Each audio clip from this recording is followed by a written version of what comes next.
Alors on poursuit maintenant le thème des hôpitaux avec une anecdote issue d'une histoire vraie, mais qui tourne au cauchemar. C'est l'hiver, tu vas au ski et tu fais une mauvaise chute, manque de bol, tu t'es blessé au genou et tu arrives même pas à te relever tellement t'as mal. Et sans faire de jeu de mots, ça tombe mal parce que tu souffres des genoux déjà depuis des années. Heureusement, ton mari est avec toi. Il appelle les secours, les pompiers arrivent rapidement et ils t'emmènent jusqu'à l'hôpital proche de chez toi. Tu arrives au service des urgences et on te promet de faire une radio dans la demi-heure.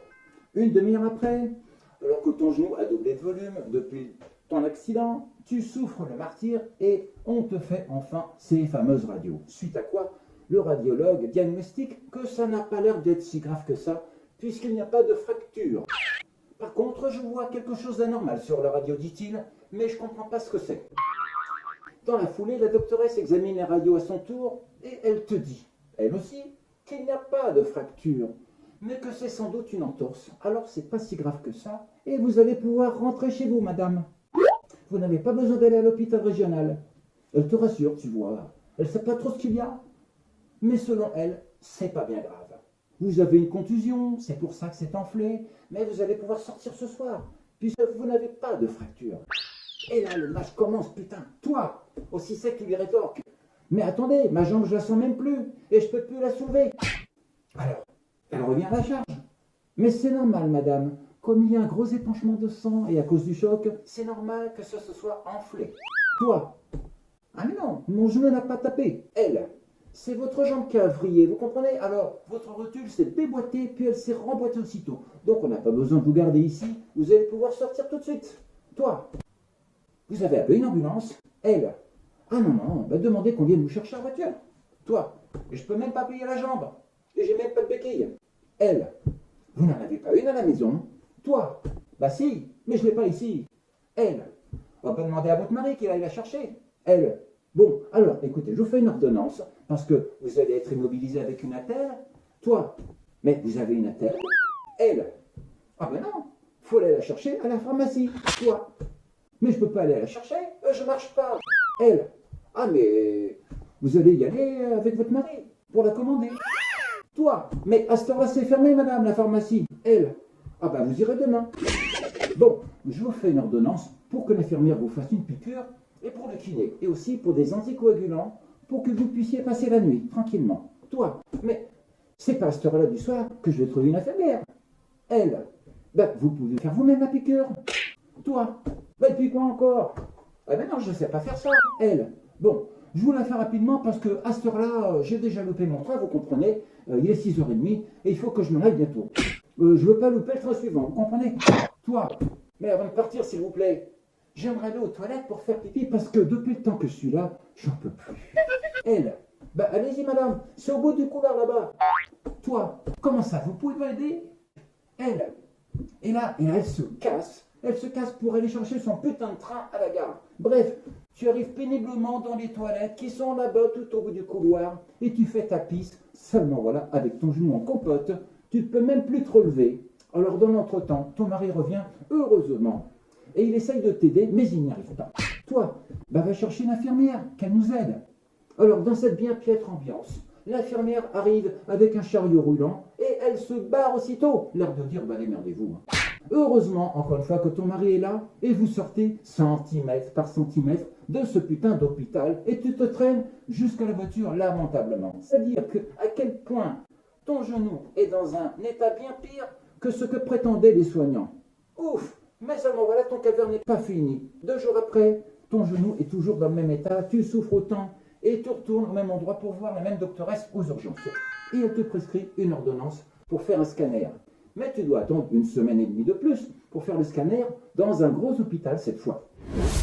Alors au jour J, et 20 minutes après le scanner, l'assistante t'amène une enveloppe sans donner aucune explication.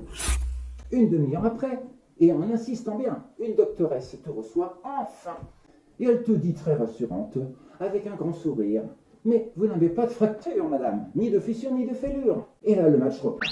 C'est reparti. Alors toi, mais alors qu'est-ce que j'ai? Elle, mais pourquoi vous me demandez ça? Toi, mais parce que ma jambe, elle pend. Je peux pas tenir debout sans les béquilles. Elle, ah ben non, j'avais pas vu ça. Hein. Oh, mais c'est peut-être une grosse entorse, c'est tout. Toi, non, non, non, j'ai déjà eu une entorse avant et je sais très bien que c'est pas ça. Elle, bah alors, il vous faut faire un IRM. Toi, mais, et vous ne pouvez pas la faire, l'IRM? S'il le faut, j'attends ici toute l'après-midi. Elle, non, non, non, il faut retourner voir votre docteur généraliste. Toi, mais enfin, c'est absurde. C'est ici que ça se passe et c'est dans la même salle d'attente. Elle, ah mais c'est pas comme ça que ça se passe, madame. Vous devez prendre rendez-vous avec votre docteur et si ça se trouve, votre IRM, vous pourrez la faire que dans un mois. Toi, mais vous rigolez.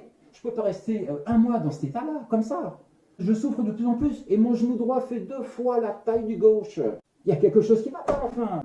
Elle, écoutez, on ne peut pas faire autrement, je suis désolé. Bref, tu te casses désabusée, mais impuissante. Tu sors de l'hôpital avec le moral même pas à 0, mais à -15. Bref, 1 mois et demi s'est déjà écoulé depuis ton accident de ski et tu vas enfin faire l'IRM tant attendu. Alors tu arrives à l'hôpital dans un état de décomposition avancée, mais on te fait attendre une planque tout de même avant de commencer. L'assistant t'invite à rentrer dans la salle. Est-ce que vous pouvez marcher sans les béquilles, madame? Toi? Ben non, sinon je tombe. Lui? Ben, on n'a pas le droit de rentrer avec les béquilles dans la salle de l'IRM, mais je vais vous chercher un chariot. Alors, on te fait l'IRM en question, et après ça, tu attends encore une bonne demi-heure avant qu'on t'appelle à la caisse. Tu arrives à la caisse? Carte vitale, carte de sécu. Toi? Bonjour, madame. Elle se faute comme ça parce qu'elle est surprise, tu vois. Ah, pardon, excusez-moi. Bonjour. Et elle te remet donc le compte-rendu de l'IRM. Toi, je ne pourrais pas consulter tout de suite un médecin sur place.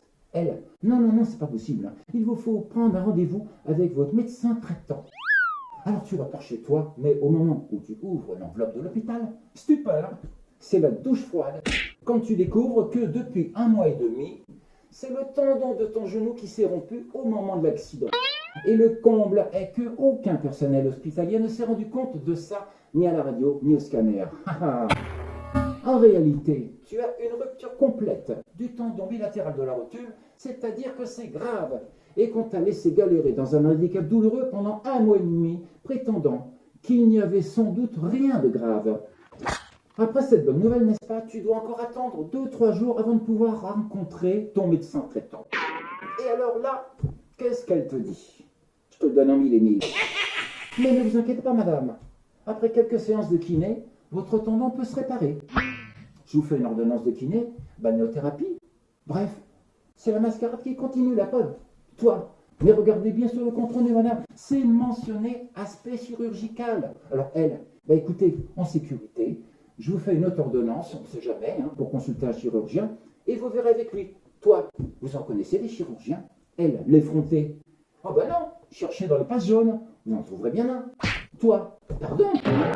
Comment? Vous n'en connaissez même pas un? Enfin bref, tu te casses de là parce que c'est insupportable.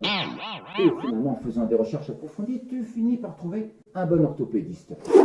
1 semaine après, ce nouveau déboire, tu vas au rendez-vous de l'orthopédiste en question. Ça fait déjà presque 2 mois que tu te trimbales avec un tendon de rotule rompu tout de même. Alors tu rentres dans le bureau du chirurgien. Qu'est-ce qui vous arrive, madame? Tu lui montres les radios, le scanner et l'IRM. Et là, il fait un bond sur place. Comment?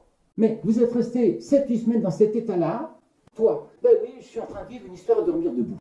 Lui, mais madame, vous êtes en cas d'urgence, avec votre jambe qui pend, et votre genou 2 fois et demi plus gros que l'autre. Alors il continue. Si je pouvais, je vous opérerais aujourd'hui en urgence, mais venez demain à 14h et je vous opère à 17h.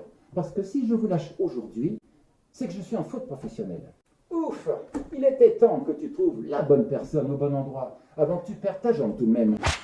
Et puis entre parenthèses, le docteur de l'IRM à l'hôpital aurait immédiatement dû organiser tout de suite un rendez-vous avec un chirurgien, ou que ce soit, pour réaliser une opération de couture du tendon, mais il ne l'a pas fait, ce qui représente une faute professionnelle conséquente.